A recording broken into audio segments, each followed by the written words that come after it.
조선의 물줄기를 바꾼 세조와 예종의 행장. 1468년 9월 조선의 궁궐에서 한 임금이 눈을 감았다. 그리고 채 1년이 지나지 않은 이듬해 11월 그의 뒤를 이은 아들마저 20의 나이로 세상을 떠났다. 아버지는 조선 역사상 가장 강렬한 논쟁을 남긴 임금 세조였다. 아들은 왕위에 오른 지 겨우 14개월 만에 승하한 예종이었다.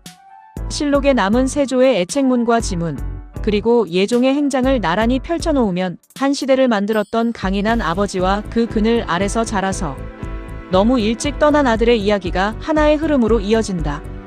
이 글은 그 두 개의 기록을 시간 순서대로 엮어 조선 초기 왕실이 겪은 격동의 몇 년을 하나의 이야기로 풀어낸 것이다. 1. 수양대군, 학문을 좋아한 둘째 왕자. 이야기는 1417년 영락 15년 정유 9월로 거슬러 올라간다. 세종과 소헌왕후 심씨 사이에서 둘째 아들이 태어났다. 훗날 세조가 되는 이 아이는 어려서부터 총명하고 학문을 좋아해 게으름을 피우는 법이 없었다. 부모의 사랑을 한 몸에 받은 그는 처음 진양대군에 봉해졌다가 이후 수양대군으로 봉군되었다. 그러나 그의 젊은 시절은 순탄하지만은 않았다. 1446년 어머니 소헌왕후가 세상을 떠났고 1450년에는 아버지 세종마저 승하했다. 기록은 이때 그가 예를 다해 슬퍼하는 모습을 지켜본 사람들이 모두 비감해했다고 전한다.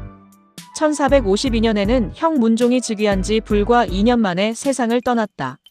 명나라 황제가 사신을 보내 시호와 제문을 내리고 어린 조카 단종의 즉위를 승인하는 고명을 보냈다. 수양대군은 직접 명나라 수도까지 가서 사은의 예를 표하고 돌아왔다. 이 계유년 운명을 가른 결단. 1453년 계유년 조선 왕실은 경랑에 휩싸였다. 기록은 이 사건을 담담하게 간신히 정사를 오로지 하고 무리를 모아 변란을 도모함으로 왕이 이들을 베었다고 적고 있다. 김종서를 비롯한 정적을 제거한 이 사건이 바로 계유정난이다. 수양대군은 이공으로 정난 공신에 봉해지며 백관을 이끌고 병권을 장악하는 위치에 올랐다.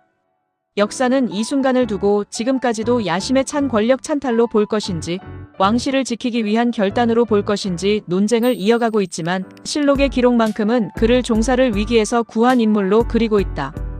2년 뒤인 1455년 을해년 윤 6월 나이 어린 조카 단종이 병약함을 이유로 그에게 왕위를 물려주었다. 마흔을 눈앞에 둔 수양대군은 마침내 조선의 7번째 임금 세조로 즉위했다. 3. 14태의 치세. 나라의 틀을 다시 짜다. 왕좌에 오른 세조는 아침부터 밤까지 부지런히 국정을 살폈다. 그가 가장 먼저 손을 댄 것은 농업 장려와 인재 등용, 그리고 국방이었다.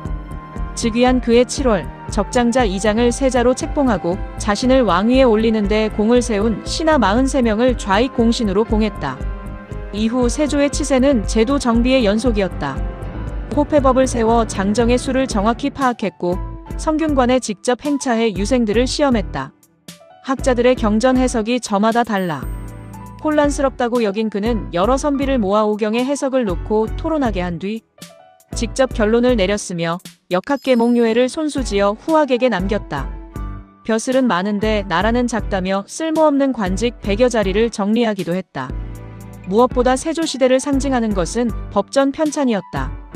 여러 대에 걸쳐 쌓인 법조항이 너무 번잡하다고 판단한 그는 경국대전을 편찬하게 했고 공물과 부역의 기준을 새로 정해 백성의 부담을 크게 덜어주었다. 역대 임금들의 좋은 정치를 정리한 국조보감과 동국통감 역시 그의 명으로 만들어졌다. 군사 방면에서도 세조는 쉬지 않았다. 매달 2차례 진법을 사열하고 봄가을로 강무를 실시했으며 직접 병장서를 지어 장수들을 가르쳤다. 무예만 있고 학문이 없으면 장수가 아니다라는 그의 말은 문무를 겸비해야 한다는 신념을 잘 보여준다. 1467년에는 함길도에서 이시해가 반란을 일으켰으나 곧 진압되었고 그해 가을 명나라의 요청으로 조선군 1만 명이 파저강 일대의 여진족 거점을 격파해 명황제로부터 큰 포상을 받기도 했다. 평안도와 황해도처럼 사람은 적고 땅은 넓은 지역에는 백성을 옮겨 살게 하고 10년간 세금을 면제해주는 등 세조는 국경지역의 균형 잡힌 발전에도 신경을 썼다. 서쪽으로 순행해 평양에서 노인들을 위한 잔치를 베풀고 동쪽으로는 강릉까지 행차해 밀린 조세를 탕감해주는 등 그의 순행길은 곧 백성을 살피는 여정이기도 했다. 사스러져가는 몸, 다가오는 이별. 강건했던 세조에게도 세월은 비껴가지 않았다. 재위 14년째, 오랜 경무와 근심이 쌓이면서 건강이 눈에 띄게 나빠지기 시작했다. 지무는 이 시기를 두고 우로가 오래도록 쌓여 아직 병이 위중해지기도 전에 무거운 짐을 내려놓고 한가로이 지내며 몸을 돌보고자 했다고 적었다. 실제로 세조는 승하하기 하루 전 세자에게 옥세를 전하고 마지막 유언을 남기며 모든 일을 검소하게 치르라고 당부했다. 1468년 9월 8일 갑자, 세조는 수강궁 정침에서 눈을 감았다. 향년 52, 재위 14년이었다. 애책문은 이 순간의 비통함을 이렇게 그린다. 해가 갑자기 잠기니 창을 휘둘러도 머무르게 할 수 없고 하늘이 무너지니 돌을 다듬어서라도 누가 이를 메우겠는가. 백성들은 거리와 들에서 비오듯 울었고 뒤를 이은 새 임금은 땅을 쳐도 슬픔을 다 쏟아낼 곳이 없었다고 기록은 전한다. 오, 광릉에 잠들다. 그해 겨울 11월 28일 세조의 관은 양주 땅 풍양현 직동 언덕, 지금의 광릉으로 옮겨졌다. 지무는 세조의 일생을 정리하며 그의 인간적 면모를 세세히 그려낸다. 그는 예지롭고 굳세면서도 관대하고 검소한 성품이었고 힘은 세상을 뒤덮을 만큼 장사였으나 학문에서는 유교 경전은 물론 불교의 내전까지 두루 통달했다고 한다. 형제들과는 우애가 깊었고 궁녀는 꼭 필요한 이들만 남기고 나머지는 모두 내보낼 만큼 안살림도 건박하게 다스렸다.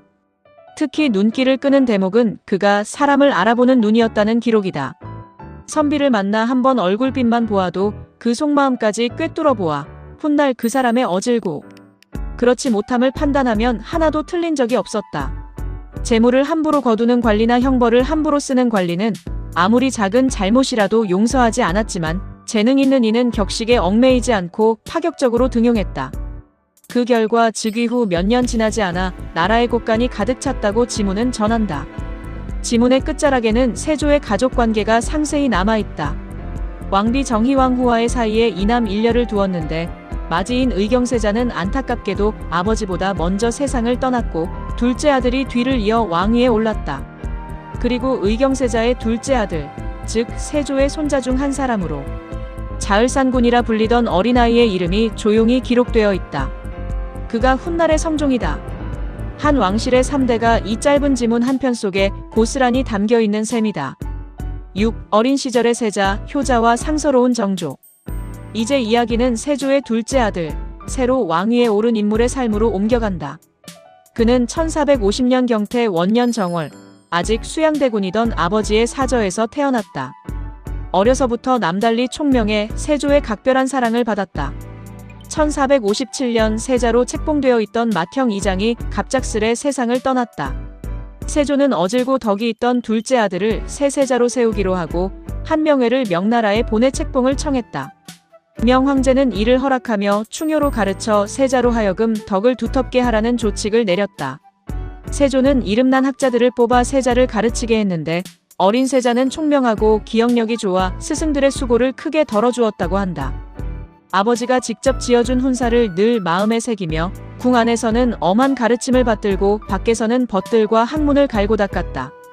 1466년 봄, 세조가 성균관 문묘에 친히 제사를 지낼 때 세자가 아헌관을 맡아 예를 마친 뒤 유생들과 나이 순서로 자리를 양보하며 경서를 강론했다. 그 몸가짐이 법도에 어긋남이 없어 지켜보던 이들이 하나같이 우리 임금의 아들이요 우리 백성의 복이라며 감탄했다고 기록은 전한다. 7. 위기의 즉위, 그리고 짧은 봄날의 선정. 1468년 세조가 세상을 떠나던 그해, 세자는 아버지의 장례를 치르며 물과 미음조차 입에 대지 않고 예법이 정한 것보다 더 슬퍼했다. 그 슬픔이 너무 깊어 몸을 상하게 했고 결국 겨울이 되면서 병이 생겨 날로 심해졌다고 행장은 안타깝게 기록하고 있다. 그럼에도 즉위 직후 그는 나라를 다잡기 위해 분주히 움직였다. 신하들에게 내린 교서에서 그는 이렇게 말했다. 하늘이 백성을 내고 임금을 세운 것은 임금 혼자 욕심을 채우라는 뜻이 아니다. 신하들이 생각이 있는데도 입을 다물면 이는 임금의 문이 만 리보다 멀어지는 것과 같다. 지방관에게는 백성을 자주 부려 시끄럽게 하지 말 것과 억울한 이가 있으면 법, 조문에만 얽매이지 말고 사정을 헤아려 처리하라고 당부했다. 겨울 추위가 심해지자 옥에 갇힌 죄수들을 염려해 현관에게 신속한 처결을 지시하기도 했다. 이 짧은 치세 동안 특히 눈에 띄는 일화가 있다. 평양부에 사는 12살 소년 최부삼이 아버지가 몹쓸 병을 앓다 스스로 손가락을 잘라 병간호를 했고 그 정성 덕분인지 아버지의 병이 나았다. 왕은 이 소식을 듣고 소년의 집에 부역을 면제해주고 정문을 세워 기렸다. 또 오랑캐 땅에서 도망쳐 나온 중국인 가족들을 후하게 대접해 요동으로 돌려보내는 일도 여러 차례 있었다. 궁궐에 흰 까마귀가 날아들자 신하들은 지성이 종묘에 닿으면 나타난다는 상서로운 새라며 이를 왕의 덕으로 돌렸지만 정작 그는 내 덕이 부족한데 어찌 이런 상서를 얻겠는가? 그대들은 나의 부족함을 도와 태평한 시절을 이루라며 겸손히 답했다고 한다. 1469년 봄, 명나라 황제는 세조에게 조문 사신을 보내는 한편 새 임금을 정식으로 조선 국왕에 책봉하는 칙서를 내렸다. 공경으로 윗사람을 섬기고 인으로 아랫사람을 어루만지며 겸손과 검소로 그 자리를 지키라는 당부와 함께 그의 아내 한씨 역시 왕비로 책봉되었다. 새 임금은 크게 감격해 사은사를 보내 예를 표했다. 8. 못다 이룬 시간. 그러나 그의 몸은 아버지를 잃은 슬픔에서 끝내 회복되지 못했다. 행장은 마지막 대목에서 이렇게 적었다. 약을 써도 효험이 없이 그해 11월 28일 승하하였다.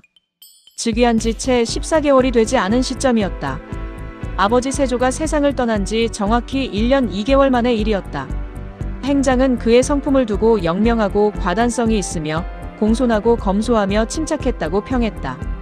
세자 시절부터 옛 경전에 마음을 두어 날마다 세 차례씩 강론을 들었고 아무리 춥거나 더워도 이를 거르지 않았다.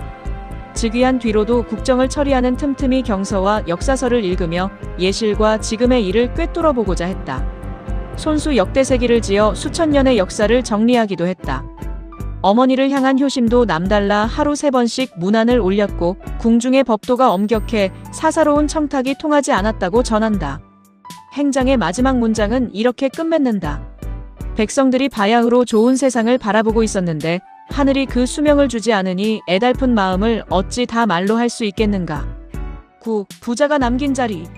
세조와 그 아들의 이야기를 나란히 놓고 보면 한 시대를 강하게 밀어붙였던 아버지와 그 상실감을 이기지 못하고 자신마저 일찍 쓰러진 아들의 모습이 겹쳐 보인다. 세조가 애써 쌓아 올린 경국대전과 국방체제, 인재 등용의 원칙은 고스란히 손자 성종 세대로 넘어갔지만 정작 그것을 물려받아야 할 아들은 아버지를 뒤따르듯 너무 빨리 떠나고 말았다. 지문 끝에 짧게 이름만 적혀있던 어린 손자 자을산군은 훗날 예종의 뒤를 이어 왕위에 올라 성종이 된다. 세조가 다져놓은 제도와 기틀 위에서 조선의 최전성기 가운데 하나로 꼽히는 시대를 열게 되는 인물이다. 애책문이 애도했던 세조의 죽음과 행장이 안타까워했던 예종의 요절은 결국 다음 세대로 이어지는 하나의 달이었던 셈이다. 두 편의 옛 기록은 슬픔과 상실 속에서도 왕조가 어떻게 다음 시대를 준비해 나갔는지를 조용히 증언하고 있다.